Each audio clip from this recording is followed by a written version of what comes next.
last Friday, 5 judgments were handed down by the Just Division using the Zoom online platform, and many more are planned. The ICT Committee of the Court has also been vividly involved in the provision of digital research tools. We have begun a partnership with the Nigerian Weekly Law Reports to provide web access to their online reports, thus empowering our justices to conduct easier online research. An active ICT culture will drastically reduce the incidence of conflicting judgments.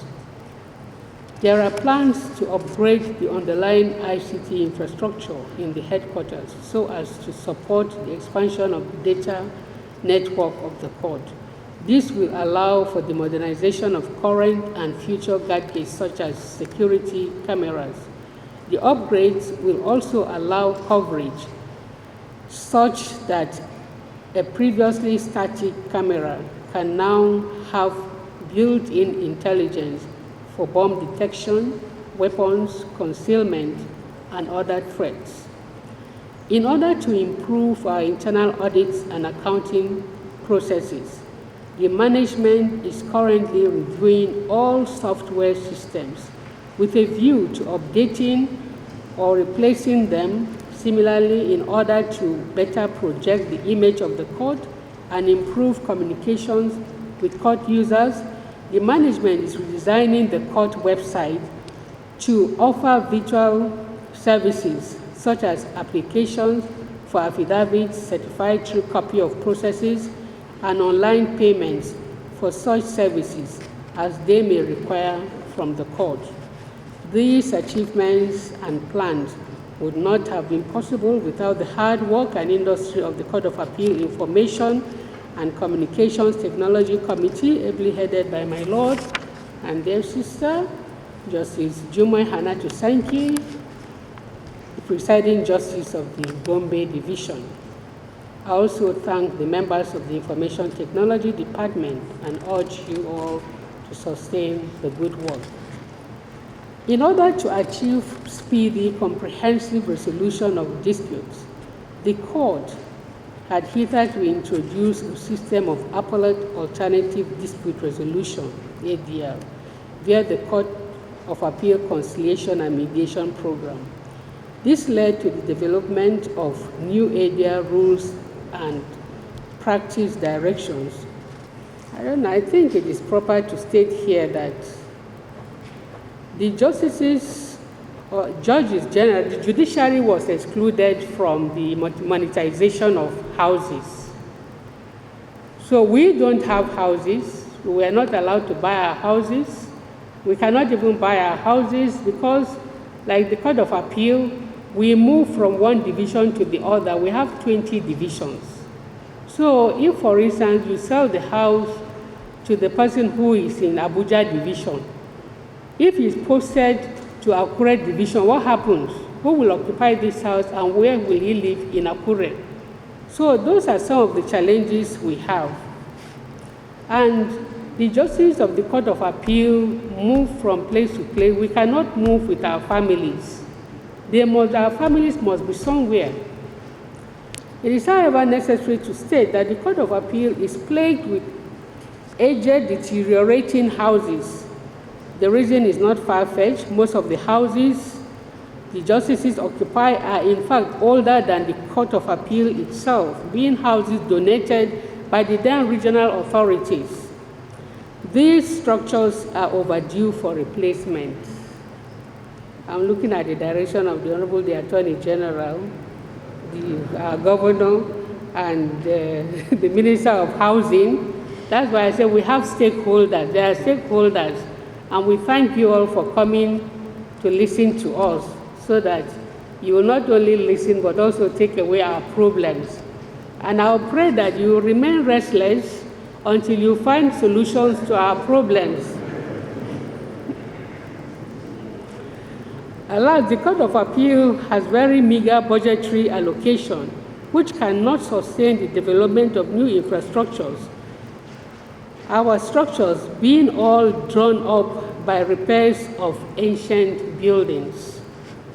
In fact, some of the buildings are so bad and yet they are so strong they cannot be broken. So we really have, serious issues. Although constrained by funds, the court remains committed to the development of new infrastructure that will aid the administration and dispensation of justice. We are also committed to the welfare of the staff of the court. The staff of the judiciary are critical to the administration of justice, and recent events have shown that there is need to place paramount importance on their welfare. Indeed, without proper welfare, the staff will not perform optimally nor efficiently, and they could also be exposed to several dangers. During the vacation, the court was able to witness a free and fair election of the executives of the Court of Appeal Sports Club. The court also encouraged and enabled our staff to attend the Chief Justice of Nigeria sports competition in Bayelsa. This is to promote sports and healthy living among the staff and ensure that they are able to perform their onerous duties in good health and happy spirits. We also took part keenly in the Honorable CJN's Cup competition, which held in Bauchi in December 2020. We will also participate in the forthcoming edition of the CJN's Cup, which is coming up on the 17th to the 30th of September 2021 in Bayelsa State. A plan is also on for the Honorable Justices to challenge and engage the bar to a football or golf match to also keep the justices in good shape.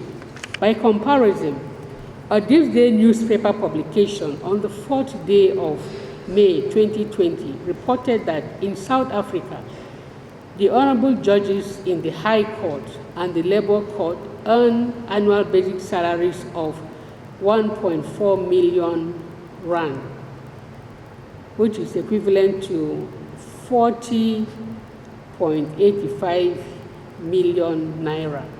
I'm not sure of this. Well, the figures are so far apart, you cannot even imagine.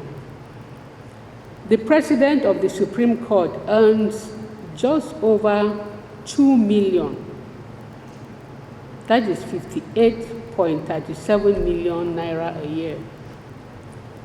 The necessary political will for financial independence was demonstrated by His Excellency Mr. President Muhammadu Buhari. Promulgation of the implementation of financial autonomy of state legislature and state judiciary order 2020, known as the Executive Order 10. We therefore call upon the federal and the state governments to live up to their obligations under the law.